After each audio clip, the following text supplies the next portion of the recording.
I hope everybody's ready. We gave you a preliminary introduction to this week's episode of No Driving Gloves last week by replaying our trucks episode. I think the hosts here, we've been chatting a little bit, remembering our third episode and us newbies to the podcast in the podcasting world.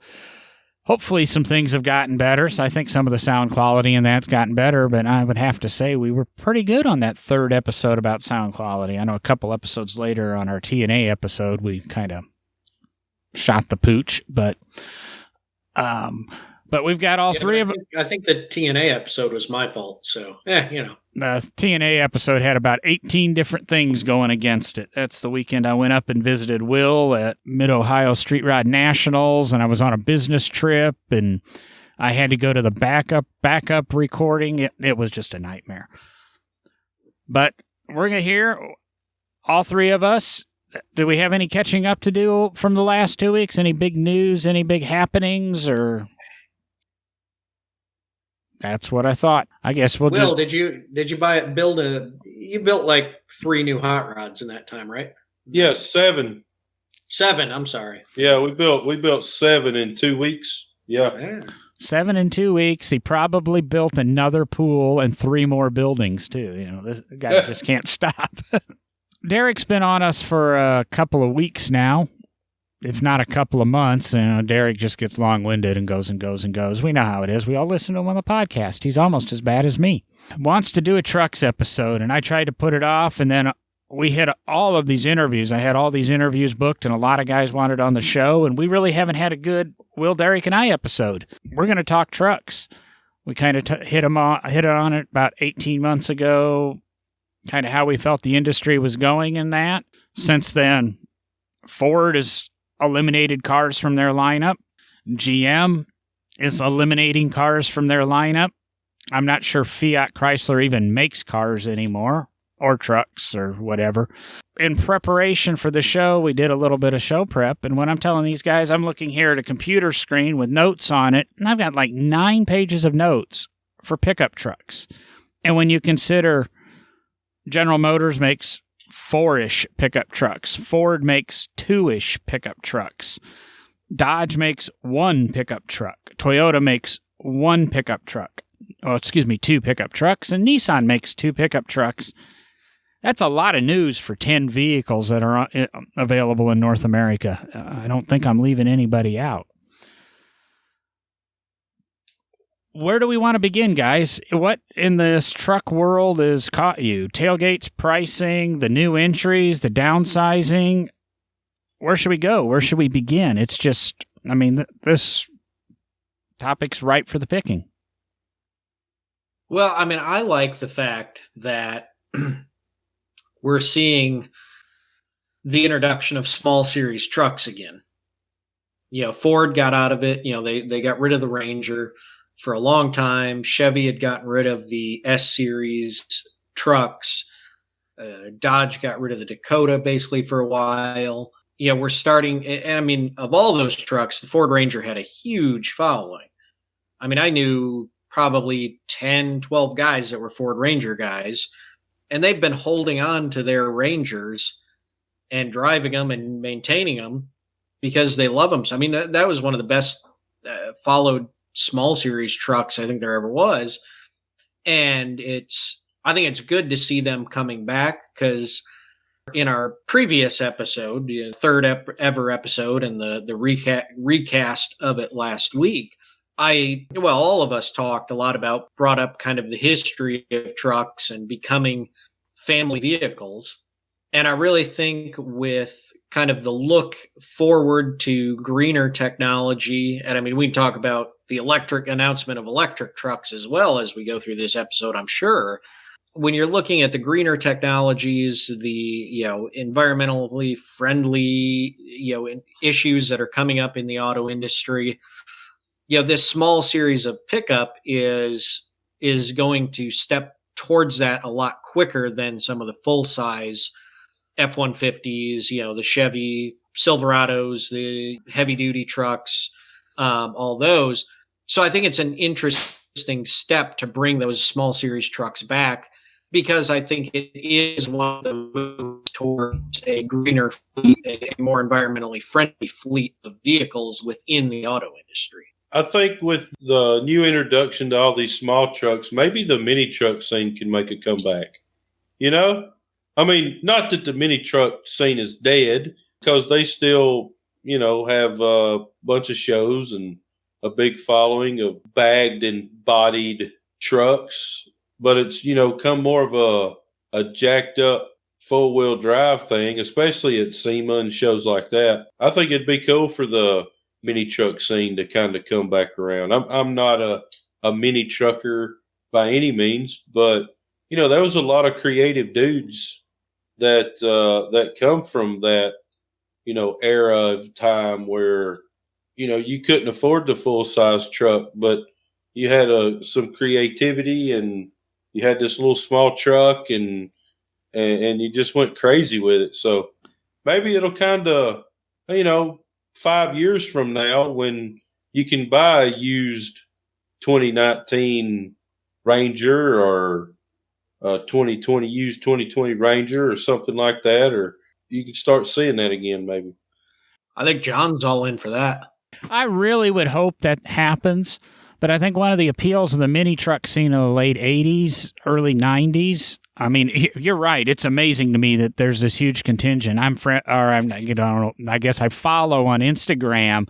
It's like mini trucking or mini trucking scene or something. And the number of trucks and fresh builds that they post every day on that, it's nauseating that there's that much interest in those trucks. The problem I have with the new mini trucks, and I absolutely love the segment, and I'm thankful the manufacturers are looking at it. What made the mini trucking scene great, what I was saying, is they were cheap. You buy an Isuzu truck for $6,000 brand new. You buy an S10 for $8,000 when a car or something was 13 or. But now, I mean, the mini trucks. I stopped and looked at a new Ford Ranger, and geez, I can buy an F-150 for the same price, and it's not that much smaller. The new mini trucks aren't really mini trucks. No, they're not. I'm glad to see them downsizing. The mini trucks of today are probably the size of full-size trucks of the 90s. Right. But it's good to see that happening. I love seeing the Ranger come back. Derek was talking about the following. When I was at Barber's, I worked with a guy, and his wife gets a new car every 2 years. His two vehicles are an old 2000 Ranger and a Dodge truck he inherited from his father.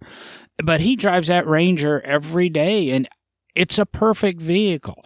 And I've said before when we talked about me getting a van, that's why I bought the Transit Connect I have, is it to me was a mini truck. And the news out of Ford that's got me excited this week is they've almost officially announced their unibody mini truck based on, I believe it's the Focus platform, which is also what the Transit Connect's based on. So I'm thinking that maybe we are actually going to get what I saw in the Transit Connect, a little mini truck that's easily tossed around. You could toss around, throw a mower in. It's what people need. It's what a homeowner needs for a truck. It's garageable. It'll fit in a parking deck. It'll fit in big city parking spaces. Totally with Derek and Will. I love the fact that these smaller trucks are coming to the market. They're coming with, I think, a wanting customer base. I was amazed. Hang on. I didn't say I like it. Yeah, you did. No, I didn't. Yeah, I just said it would be cool to see the mini trucks come back. Okay. I said I'm not a mini trucker. All right. Okay. So, and hey, real quick before I kind of see where you're going with this, I'd like to add that, 5, 6, 7, 8 years from now, whenever the mini truck scene is going to come back, because history repeats itself and all that crap, but a Ranger is not going to hold the resale value of an F-150. It's just, I don't see it happening. A small size vehicle has always never held the value of a full size truck. So I think, no, you may not can go buy a brand new Ranger and, bag it and body drop it and, custom wheels and all this stuff. But, a 4 or 5 year old one, you may be able to swing that as a younger person. I don't know if when you watch what a Colorado and a Canyon does in the marketplace, I'll agree with you a little bit there, Will. They're probably not holding their value as well, but they're still significantly expensive vehicles compared to before. But then again, I guess I'm sitting here as 47-year-old me, and I still fantasize about being able to buy my lunch for $5, including drink. And I'm cheap, but I see exactly where you're going. Right. But if you compare any truck to a car, yeah, the resale value on a truck is almost double what a car would be. So yeah, you're right. They're definitely not cheap. But when I'm looking $35,000 for a Ranger XLT, and I'm looking $39,000 for an F-150 XLT, it's hard to differentiate the two. But if you did that Transit Connect base or Focus base mini truck, my Transit Connect was $22,000. That's a significant difference. And I understand that $20,000 is the new $10,000 car. And I think that would really throw a lot of these things into the marketplace because your industries would be behind them, just like they are with the Transit Connects. And I'm going to say the Mercedes Metros and the NV2000 or 200 or whatever Nissan calls theirs. These little vans have proven that we don't need the big vans in a lot of the city stuff. There are, there's, I guess, the introduction of all these mini trucks, and I think when we start seeing Tesla's introduction of their electric truck, provided we get there, and I can't remember the new company, but they're really radical. I can't remember the name of it. Riven or Van or something like that. Yeah, with their electric truck, I think we're going to see something that's more of that Ranger Colorado size, maybe just a little bit smaller, which makes a lot of sense because it makes it a little bit more efficient. And even though Tesla's going to tout that they tow XDs, whatever number we want to make up and have all this pound-feet of torque, and that's where I guess I'm going to transition from the mini trucks, you've still got to stop it. And that's always been a concern of mine is the towing ratings go up and go up and go up. And if I've got a $6,000 or $7,000 electric truck, do I really care that I can tow 20,000 pounds with it? Is it really going to be able to control it in a panic situation? And now we're dealing with F450s and heavy-duty GMs that are pushing 36,000 pound towing capacity. I've towed a lot. I'm not sure. I know Derek's towed some. Nobody on this podcast has towed more than Will. What's your thinking, Will? Are we getting a little bit ridiculous in these 1 ton, just 1.5 ton trucks with telling you can tow 35,000 pounds with your truck? At this point, I'm thinking I really need a tractor. Absolutely not. For small businesses like mine, the maintenance on a dually is nothing compared to a maintenance on a tractor. We can still tow whatever we need to tow all the way across the country and drive our dually to dinner every night and, go to places and actually use it around the shop as a shop truck. Throw stuff in the bed or go to Lowe's and pick up blasting material or whatever. So, and you've got a 16 Chevrolet 3500, right? Right. Crew cab dually. So what's its towing rating? And yes, you tow fifth wheel or at least gooseneck. We're gooseneck. I don't really know the towing capacity of it. I cannot remember. But I mean, we haul a 48-foot enclosed trailer with 2 cars and a ton of crap. We can go up any hill. We can go down any hill.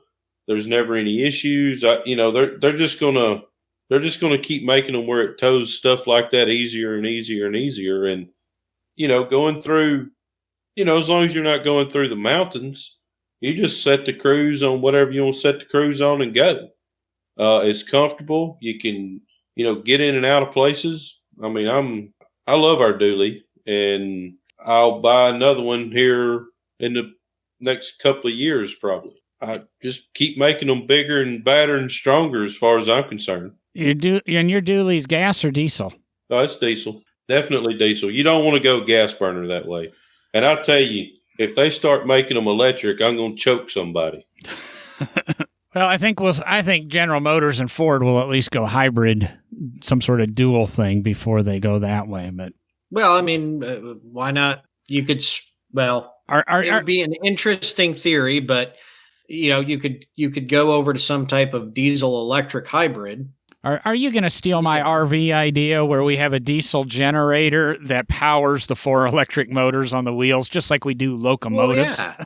Just like a locomotive. I mean, it's been done in the past in the automotive industry. The Owen Magnetic was very similar to that. It was, although that was a gasoline internal combustion engine, it was basically set up much like a diesel electric locomotive, where it was simply the power plant to charge the electric motors or the batteries and generate electricity for the electric motors in the rear wheels. So. At what point in time does getting rid of lithium-ion batteries cause more trouble than a diesel going down the road? Because that can't be. You can't just throw them in the dumpster. Well, you're looking at it from the practical. Let me offend everybody. You're looking at from the practical automotive thinking, not the green environmental thinking with that, Will. But it's kind of what Derek and I've talked is if you did it with the motor generates the electricity and as a conduit to the electric motors, the battery technology doesn't really need to be there. Everything's there. I'm not even going to get into the electric hybrid really too much in that debate. Right, we just know we're going that way. That's for another episode. Yeah, let's set that for another episode. Where I was leading to and asking you about gasoline or diesel, Ford just came out with this huge new big block motor. Everybody, I believe, now offers a diesel in the half tons. Ford's got a 3-liter V6 Power Stroke diesel for the half tons and that, which I guess makes you feel a little bit better on your half ton truck. I'm not really sure why. A little bit better towing capacity, a couple of miles a gallon better, maybe a little bit more longevity. But that's something the market's clamored for, and even Jeep. I forgot Jeep's introducing a pickup truck in 2020, but is going to have diesel-powered Wranglers and stuff, bringing diesels back to the Jeep lineup, something they haven't done since the mid-'80s. Now, don't forget, John, and if I remember right, I'm actually double-checking right now, and yes, I do remember it correctly, that even the small series Chevy and GMC have a diesel now. The Canyon has a diesel engine. Right. So it's even below the half-ton full-size pickup. It's even in the small series now. So I guess it's diesel technology, and we're not talking 1980s Oldsmobile diesels anymore. We're talking, pretty clean-burning, very efficient motors. Another option. And it's all this technology coming into trucks again. Trucks just kind of rule this world. I mean, I understand high profitability, the little sales things. Ford supposedly has this lock on the market, and everybody's fighting for second. That's one of these articles that MSN published, and the numbers are kind of right there, and they're saying General Motors and Dodge are duking it out for number 2. And I think when you separate GMC and Chevy sales numbers to Dodge, I think Dodge would have a fight. But you're talking 1 million F-150, 600,000, 700,000 GM products lumped together and 400,000 Dodge products. 2 million pickup trucks a year. That's a good chunk of the automotive market. I can see why a lot of these technologies are coming. What do we think of tailgate technology? That seems to be the hot topic for the everyday consumer. I loved, and I thought it was the dumbest thing in the world, the step that was in my 2012 F-150. I had the tailgate step. Everybody thought it was stupid when I got it, but once you used it a little bit, it made sense. Was it worth the $300 upcharge? Probably not. I understand the tailgate step. I have a 2010, so F-150, so I don't have the tailgate step. I understand it for, old guys that like John that need it. Yeah. That was a dig at you, John. You're welcome. I think of old as distinguished. I grew up around the farm, grew up with trucks. I mean, I know how to just use the bumper and swing yourself up into the back of a truck. It's not that big of a deal. But I can see where the tailgate step is a logical advancement for creature comfort within unloading and loading the back end of a pickup. What I don't understand, I need somebody to explain to me, I think, why do we need a 60-40 split tailgate on the new Dodges? If I remember right, it's Dodge that's doing it, right? I got that right? Yeah. Dodge is doing the 60-40. Yeah, what do you need a 60-40 split tailgate? This makes no sense. Somebody help me out here. Okay, I gave Will a chance. I understand. I'm listening. I'm waiting. I'm waiting. I understand the 60-40 on the Dodge. I don't necessarily understand all the functions because I haven't used it of the 6-way tailgate on the GMCs. I know GMC gets a six position tailgate. Chevrolet gets a little bit lesser. But because John's a small guy, and this is why I like my tailgate step. I remember back in 94, 95, I fantasized about owning a Dodge 3500 dually. And when I walked up to it, the corner of the bed came to my shoulder. I couldn't reach into the bed. But get a half ton, I could kind of, or two-wheel drive, I could reach into the bed. By the time I got my 12 F-150, the bed was again at my shoulder, and you really couldn't load it and get in and out, like Derek said, stepping on the bumper and hopping in. It just didn't quite work the same way.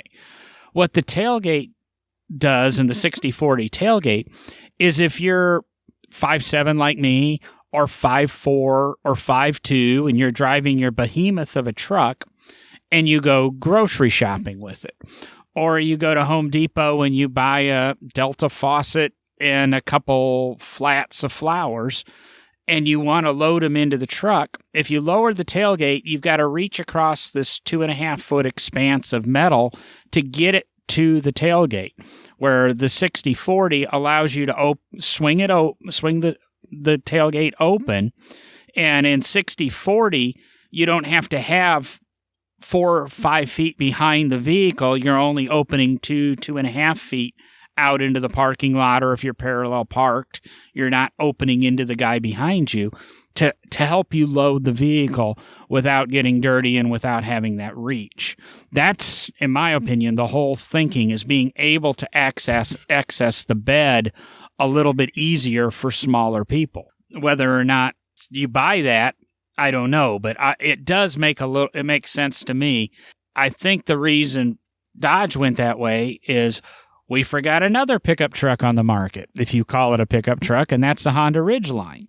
Its tailgate works both ways. It folds down, and it has that single swing out thing like the old Grand Marquis station wagons of the 70s and that, the old Caprice Classic station wagons, where you could lower the tailgate or it swung off to the side, and it allows you to walk right up to the vehicle and load and unload. I think that's the whole reason behind the 60-40.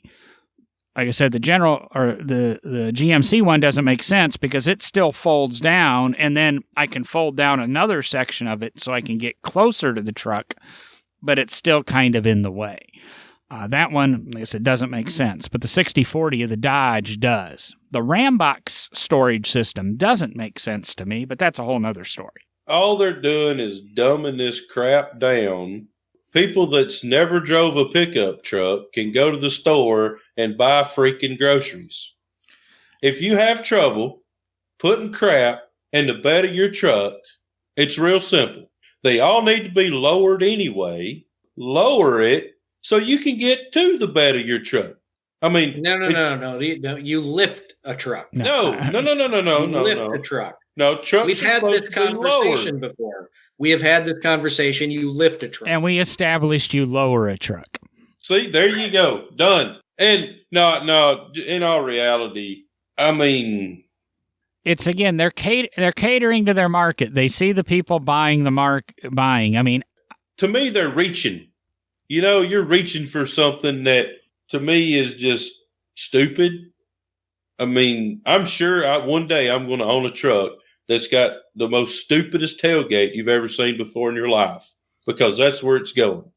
But here's the thing. It's as trucks advance, they make these changes. They evolve over time.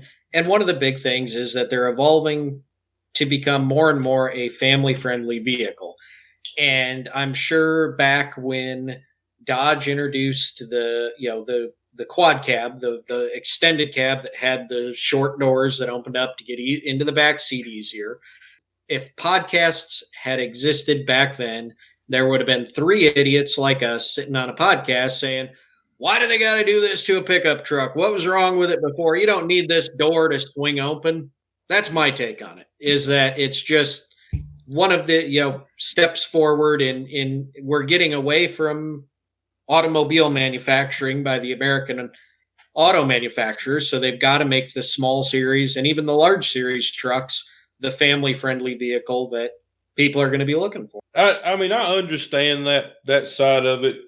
The Corvette wouldn't be what the Corvette was if they didn't keep pushing the envelope and, putting money and time into making things, better and more efficient and faster and stronger. And so I see that side of it. But it's not that difficult to put something in the bed of a truck. You let the tailgate down, put your stuff in the bed of your truck, and you go on about your business. It's not a difficult thing to do. It's going to be more difficult, like the GMC. I'm more of a GM truck guy than I am a Dodge or Ford truck guy. But it's more of a pain in the butt to fold your tailgate down twice than it is to do it once. I'm going to let my tailgate down. I'm going to set my stuff in the bed of the truck, and I'm going to shut my tailgate, and I'm going to leave. I'm not going to open my tailgate and then open my tailgate again and then open my tailgate again so I can get in the bed of the daggum thing. I'm going to hop over the bed, and I'm going to get in there. I got to get in there. But, Will, you're missing the thing. You take your key fob out and you push the button twice, and by the time you get to the truck, it will have lowered the first tailgate and it will have lowered the second tailgate, and you don't have to do anything. But you still got to shut them. They don't shut themselves. No. You'll push the button on the side just like you do on the vans now, and it'll just automatically go up. And if you're not... Now, seriously, if someone hasn't introduced this yet on a tailgate, I think we just gave one of the auto manufacturers $1 million idea. The GMC, that's an option. Yeah, I think the Denali has a power tailgate. But I think you do have to shut it, but I think it will open with the push button. I think the human having to shut it is only for probably another year or so. If they've already got it where it lowers itself, they're going to make it raise itself. Well, they've already got the assist struts, which, I added to my F-150 so that the tailgate closed easier. And because I think I can't remember what it's the new tailgate on the General Motors. It adds it's either $895 or $1,295 to the price of the truck, and I think it adds somewhere in the vicinity of 100 pounds to the tailgate, which is a lot of freaking weight, if you ask me. Trying to make, let's do an aluminum bed so we can save 18 pounds, but we're going to put 100 pounds on the tailgate. And the Dodge isn't much better. It's either $895 or $1,295 or $1,395. And it adds 60 or 80 pounds to the tailgate again. And you've got Ford over on the other side clamoring, we built aluminum trucks so we can save, 23 pounds on the whole truck. Some of this logic doesn't make sense. Like I said, the Dodge tailgate makes sense to me as a small guy. Will's a little bit bigger than me. I understand exactly what he's saying. I guess I would have never seen the importance of it. Again, it goes back to, and I'm going to allude to my Transit Connect. I absolutely love the barn doors on the Transit Connect. It's kind of why General Motors did the barn door rear on the Astro minivan when they could do that. The rear window opened up, and then they had the lower half opened up as barn doors so you could approach the van and load it and unload it easier. I don't know, but it's tailgate tech was the big thing at the Chicago Auto Show. Yeah, tailgate tech is definitely one of the things that they're reaching for to try to steer somebody their direction, whether it's a multi-pivot step down so your dog can get in the back or your grandmother can get in the back or whatever, but it's not going to sway me one way or another. Matter of fact, if there's an option to get just a regular old tailgate, guess what Will Posey's going to be getting? A regular old tailgate. Good thing Will Posey owns a street rod shop or hot rod shop. He's going to kick my ass next time I see him. A hot rod shop that can build him a traditional tailgate. That's right. Just weld up those seams of the 60/40 and put a standard drop on it, and you're all good. I'll just build me a new one. There you go. Now, but you know what?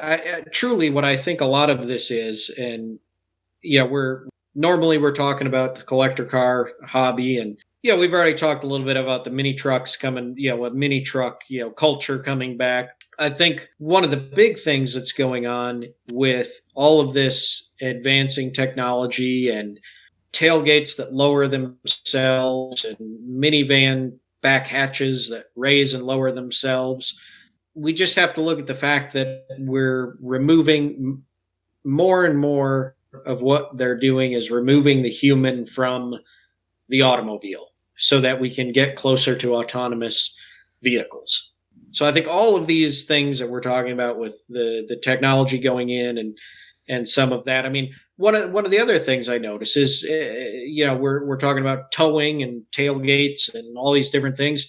I believe it's the new Chevy that's got the 360-degree camera system, but the one that points rearward is like capable of putting together all of the images and making like a X-ray vision through your trailer. And I think it works with some camera technology, probably even in the trailer, wiring. Have you guys seen that? Ford also offers a 360 camera starting in the 17 model year, and so does Nissan, I know. And I was going to say something about that back when Will was going off on, if you can't drive a pickup truck. That 360 technology, I think is good. It's a problem, but it's good. I've got the Bliss system on my SHO. I had it on my Edge, which is Ford's blind spot detection system, and it's a wonderful piece of technology. My biggest problem is the other two cars in my driveway don't have it, so sometimes I get into my van or I get into the BRZ, and I'm driving down the road, and I look in my mirror, and I don't have an orange dot, and I try to move into somebody. But that's me being a stupid driver, and it leans back to what Will was saying, is some of this stuff is dumbing down the driver. Much like the hybrid talk, I don't know if I want to get into the autonomous car talk and AI. I had a really long conversation today with somebody about who's in the artificial intelligence game, and that's his business. And he was talking about that in the next 10 years or so, he goes, there will not be any computerized system that does not involve some sort of artificial intelligence. And again, we're recording this on Wednesday, February 20th, and on Facebook I had some post about that. Within 50 years, we went from KITT being a fantasy to the Night Industries 2000. If this takes place by 2030, it's a believable thing. Yeah, this whole trailer stuff is another one of those things. If you're not comfortable pulling a trailer, don't pull a trailer. Just because your truck has technology that helps you pull a trailer and you got to rely on that, keep your butt at home and don't go borrow your buddy's trailer, okay? It's that simple. I kind of agree with you. If you haven't taught yourself how to drive a trailer, and we've got a really good video we're going to put up this week of trailer technology and trailer sway and that and what happens. Everybody's got a system to help with that. But if you're not comfortable, you're in trouble because the systems help you drive that trailer faster. And then what I always say, and because I'm an overall pessimist in this world, I always look at the bad situation. And when the bad situation happens, that technology, while it's going to do its best to help you, you better also know what it's going to try to do, or otherwise a bad situation's still going to happen. Hey, John, what happens when you talk and don't use your hands? I'm Italian. I got to use my hands. Your tongue gets tied, right? Yep. I know me. got- I'm here. I got my hands moving. I got my eyes closed. I'm into That's this. right. That's right. Hey, we were driving. We were driving last night to Tennessee to pick some stuff up, and my wife actually commented, "I was thinking about something, and my hands were moving." Yeah, that's a good thing when you're driving. I'm thinking of going to the right. I'm thinking of going. No. One hand was on the wheel. The other one was actually gesturing while my brain was thinking. I was not saying any words. No. You were jamming to rap music, and your hand was doing this number, right? That's really what was happening. Nope, not at all. Not at all. That's just but the Italian half of me is just stronger than the Scottish, I guess. I don't know. So anyway, back to trucks. Yeah, I was gonna work on going towards trying to find an end to this conversation, and we'll see where we go. See you later. The one that got me. Go buy a truck. And I'm sitting there and I'm looking at the stuff coming out of the Chicago Auto Show. Hey, the Ford F-150 Harley Davidson's back. We can get it. It's a factory ordered package, and an additional company does the decals or whatever and puts the Harley logo and the bed cover on your F-150. And you get a nice F-150 for $98,000. GMC comes go out. Buy an F-150 and take it over to Will's shop, and he'll charge you $95,000 to make it a Harley. GMC's Denali comes out today at $68,000. Now, I'll admit, my 12 Lariat was a $60,000 sticker price truck. With rebates and that, I didn't pay that. Just for listeners, I'm waving my hands like crazy, probably driving Will nuts. But when we talked about trucks 18 months ago, Will's talking about a nice truck, leather interior, dually, crew cab, heavy-duty frame, everything. Four-wheel drive. Yeah, four-wheel drive. Got $60,000 into it. Maybe 70, I don't know, wherever. But he's got half the money that people are asking, or these companies are asking for half-ton trucks. Are we crazy? Why are we paying $100,000 for a half-ton pickup? When I bought my van, I keep going back to that, I looked at a Ford F-150 XL, $22,000, dead base, short bed, standard cab. What did I add to the truck to give me $78,000 worth of options? I mean, that's Ferrari option territory. What do you guys think of the pricing of these things? Or have we just lost our mind? Hey, if people pay for it, build it. I mean, that's kind of my motto here. I mean, if people want it, I build it. They pay for it. Guess what? I'll build you whatever you want. So, I mean, I see it. Does that mean I'm going to go spend $100,000 for a half-ton truck to go to the store to have something better than the guy I parked next to? Why, Lord, no. I mean, I drive a 97 two-door, two-wheel drive Tahoe every day, okay? No, I'm not saying I will never do it, because one day there may not be an option but a $100,000 pickup truck. But I seriously doubt that Will Posey will ever spend that kind of money on a truck that I can't really use for my business or for work to make the money back. It's basic economics. I mean, it's supply and demand. For some reason, Americans love trucks. I mean, I drive a truck. I love trucks. I fall into that category of people who love trucks because I grew up around them. But it's basic, like I say, supply and demand. As we see, we're moving away from automotive production in this country, or production of automobiles, cars, and moving towards more and more truck production, because that's what Americans seem to want. So as long as Americans want that, and they keep buying them at the prices that are out there, then like Will says, they're going to keep charging that price. If people stop buying trucks, they're going to get a lot cheaper. I got a guy sitting next to me that just got rid of a truck and bought a car. So what's that say? Again, I think there's another bought a car. Another show topic. I still disagree that Americans don't buy cars, or with that statement, Americans don't buy cars. Well, it can't be a blanket statement, but it is to Ford and General Motors. Well, that's true, but it's the majority. It just means they can't build the cars Americans want, because it seems Toyota and Honda seem to have that figured out. Well, that's so true. just a little brief description here. Me and my family, we don't own a car. I'm pretty sure I have eight guys that work at Big Oak, and one of, it's not even a spouse, it's a girlfriend, drives a car. The rest either drive SUVs or trucks.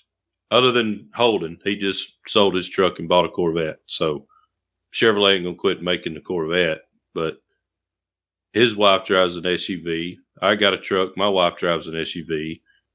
Shane drives a truck. His wife drives an SUV.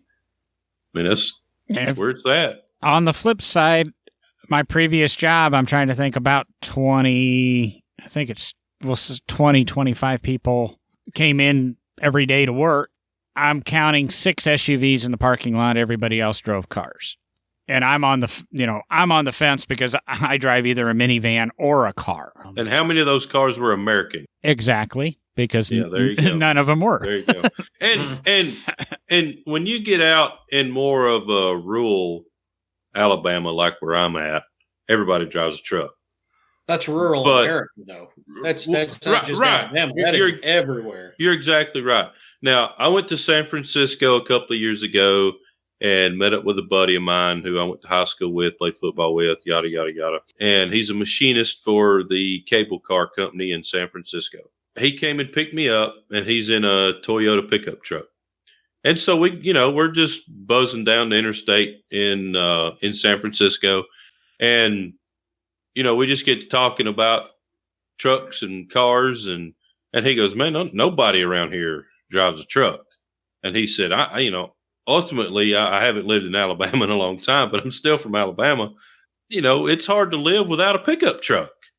He bought you can't really drive a full size pickup truck every day in San Francisco, but he went and bought a small truck, but nobody else, he lived on Alameda Island, and like nobody else on the island had a pickup truck. Nobody he works with has a pickup truck. And you don't see pickup trucks out there unless they are strictly for work. The car market's still large. The truck market's definitely catching up for sure. Now, the truck market's definitely more profitable. It's somewhere around here. I've got some breakouts of how much profit is made on a vehicle or a car compared to a pickup truck, but it's exponentially greater on a truck.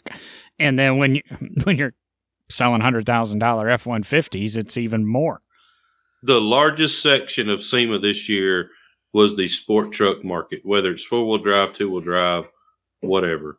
But the sport truck market was very, very clearly the largest market at SEMA. The hot rod industry is just kind of a little blip on the radar, which it's got a really strong presence at SEMA just because of the quality. But between the imports, the American cars and hot rods, the truck still overrode the rest of the show. That follows through with what you said on last year's episode too. As you said, it's grown every single year that you've went to SEMA, which has got to be going on 7, 8, 9 years for you now. Right. And that it's just, it's bigger every year, and there's no denying it. And I think it's going to get bigger with especially the introduction of the Ranger, the Jeep Gladiator. I really wanted to look and see what it's going to be priced at, because I think I've whined on this show about wanting another convertible pickup. And guess what the Gladiator gives me? A 4-door convertible pickup. That is kind of a pickup. Too much money, and we all know I have issues with FCA, but it's, that there's a demand for things. Base price is $31,444 On a Gladiator? Yep. Yeah, they on their build thing on the website, it didn't show that, but $31,000, it's not bad. But that would be a 2-wheel drive piece of garbage. 2-wheel drive Jeep that's convertible, and then it makes it easier to lower. Wait. There's no such thing as a 2-wheel drive Jeep. Exactly. A 2-wheel drive Jeep, you might as well just. I ain't even going there. I ain't even gonna say what I should say. I mean, don't get me wrong. I like everything lowered. If you own a 2-wheel drive Jeep and you're a man, you wear panties. Okay. I kind of sorry if we just lost a listener. Family friendly. I said panties. Back when I bought my Dakota in 2006, we were on the Dodge dealer was brand new leftover model year car. They had a Wrangler, and the guy said, "Yeah, you believe it? This thing's 2-wheel drive. They're making these 2-wheel drive now." And I'm going to go in with Will. It's your Rodeo drive Jeep. But after I got thinking about it, I'd rather have a 2-wheel drive lower Jeep than a 4-wheel drive lower Jeep. Here, I'm trying to make Derek cringe talking about lowering a Jeep. I don't really care I don't care what you do to a Jeep. Whatever. I'm not a Jeep guy. Sorry. Let's make some 4-wheel drive Corvettes like we've seen in the past. Hey, there's a few of them out there. I mean, heck, we even got a front-wheel drive. That's right. More Mondays. Yeah. Hashtag. No confirmation or anything, but my gut kind of tells me we're going to see an all-wheel drive Corvette in the near future. Why wouldn't we? Let's do it. And they're going to put a pickup bed on it, too, so they sell more. I actually, where did I just saw a picture of a C5 Corvette pickup. Well, they're going to redesign it so they'll put, it'll be a pickup truck, but the motor will be back there. So there won't be room to haul anything, but it'll be a mid-engine, all-wheel drive Corvette pickup truck. I'm down. Okay, with that, I'm going to go to bed. I'm sorry. Were you guys want? I'm no comment. Like I said, with that, I think we're done for tonight. Hopefully, we've made you think about the pickup truck market. We'll be back with some collector car talk next week. I hope so. Maybe it's all 3 of us. Maybe it's 2 of us. I don't know. Will's fired after those comments. Okay. I'm out of here, guys. Later. See you guys next week.